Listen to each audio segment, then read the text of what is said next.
Yo. I have.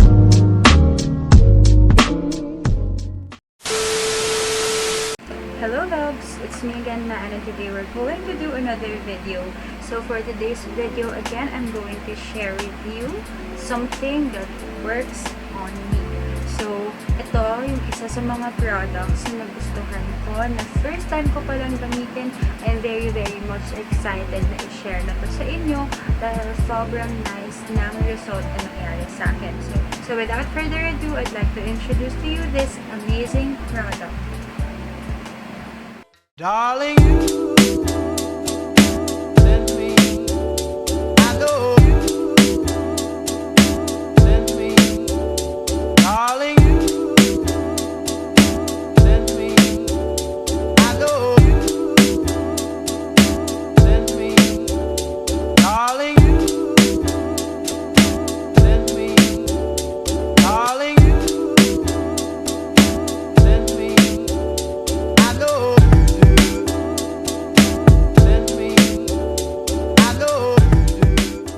This is the unboxing of the BeautyLabo hair color, and yung napili ko is the ash color.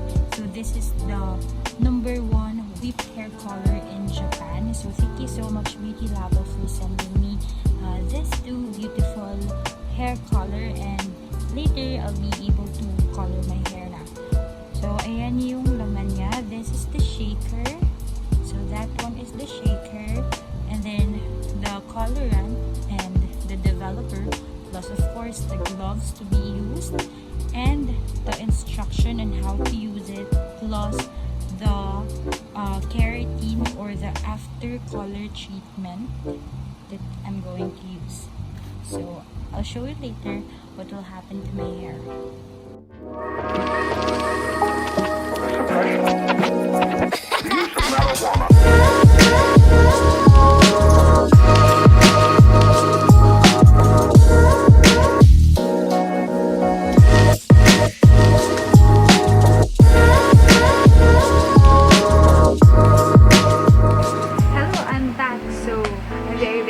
Excited to share with you kung ano yung nangyari sa hair ko unexpectedly. So just a short chika for you guys. Ako kasi sobrang hindi ko talaga magpa-hair color, the extent na dati monthly nagpapa-hair color talaga ako kasi parang feeling ko ito yung parang ito yung isa sa mga assets ng tao. I mean, ito yung isa sa mga assets ng tao, yung buhok nila. Kasi ito yung may malaking part din na nakukover, diba? Sa upper, natin, yung hair natin. So, ang gulo ng explanation ko. Basta yun na yun, sana naintindihan nyo. So, lagi talaga ako nagpapa-hair color. To the point na naging dry na yung buhok ko, napagdaanin na lahat. Na parang ngayon nagsisisi na talaga ako na lagi yung iba yung color ng buhok ko, na minsan namimiss ko naman because it looks so good, especially on cam, diba? Pero ngayon naisip ko parang gusto kong magpa-hair color na medyo dark na okay pa rin siya, maganda pa rin siya tingnan, hindi siya boring. So merong isang brand na sobrang nasakto message me and ask me if I want to try their product. And of course, sino ba naman po ako para humindi?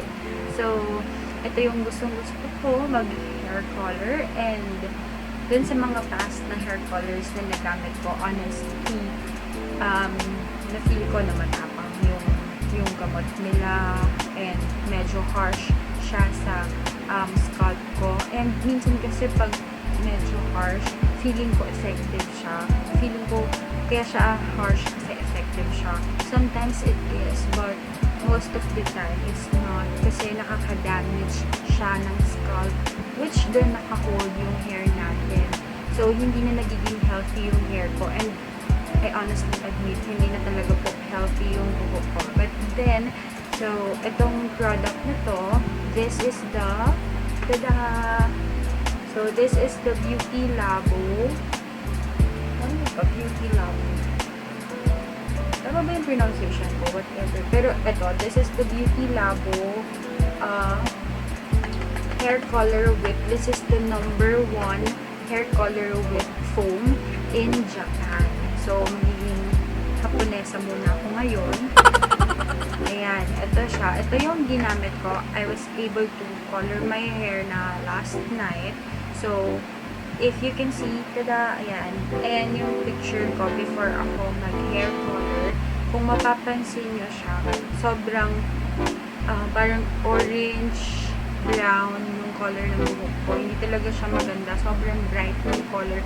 Para na siyang nagiging kalawang. Para siya nagiging kalawang na color. And my hair talaga is super, super, duper dry na. And then, I found this.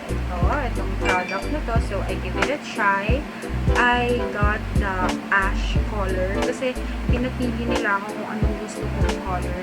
And then, I told them, meron ba silang parang nasa brown side. So, they sent me kung ano ba yung mga possible na pwede kong pagpilian na color. So, I searched it on the internet and then I saw na parang ito na yung pinaka-darkest. Ito na yung darkest color na pwede kong ma-achieve yung gusto ko na parang brown side na lang ako, na dark na lang, hindi lang masyadong loud yung hair color ko. So, if you can see here, diba, parang siyang color brown. Kung nag-register ka sa camera ng maayos, parang siyang color brown. So, I think, na-achieve naman siya. Ayan, there. Ayan siya. So, yung pangalan niya is something ash. I-replace ko na lang sa screen. Pero, yan. Yan yung kakalabasan niya. So, yun, naisip ko, baka ito yung perfect color for me. So, I tried it. So, first, kinuha ko muna yung shaker. When I open it, I put inside lahat ng kailangan. So, the developer, and then the colorant. And then, I shake it. I shake it for 30 times or more. Basta nakita ko yung loob niya, biglang naging foamy. So, shake nyo lang siya hanggang naging foamy yung itsura niya. I was advised to use this two, ito, pinadala nila sa akin.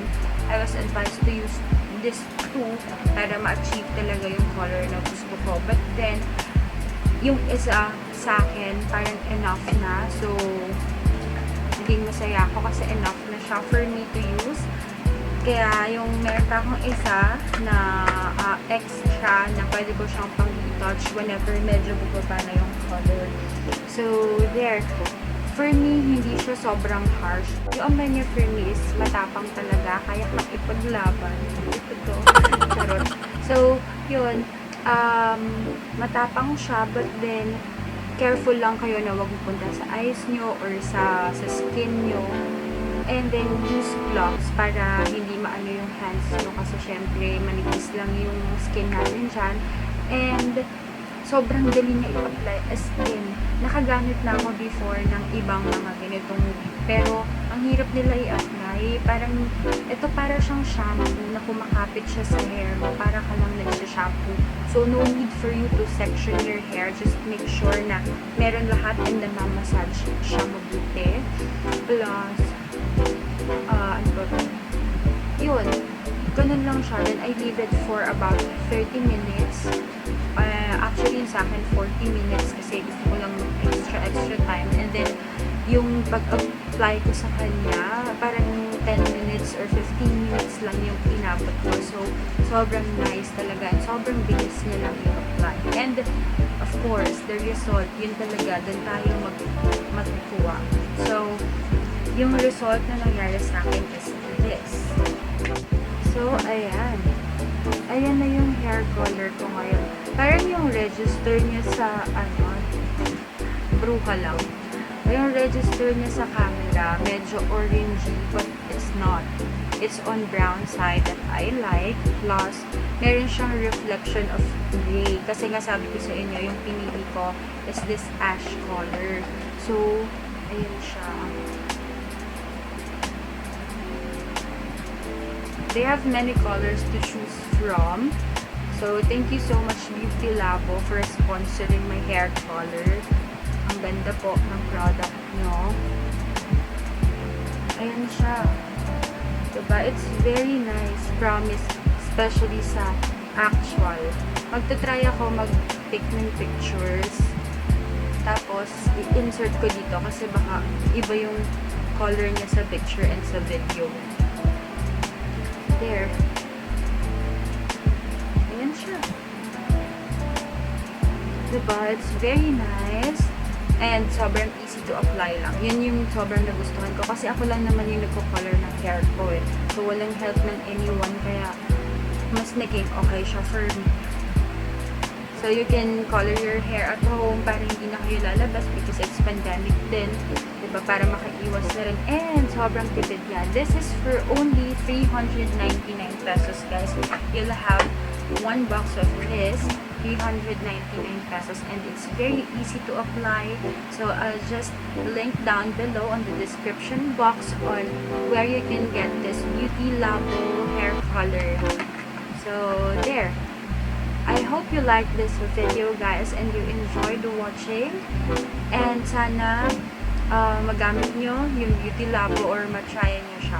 So again, thank you so much, guys, for watching. I hope you had fun on this video, and see you on my next videos. If you like this, please don't forget to give it a thumbs up, and also if you haven't subscribed to my channel, please do subscribe and share this video to your family, friends, girlfriends, or to anyone. Thank you so much, guys, again for watching. I hope you have a good day. Bye, loves!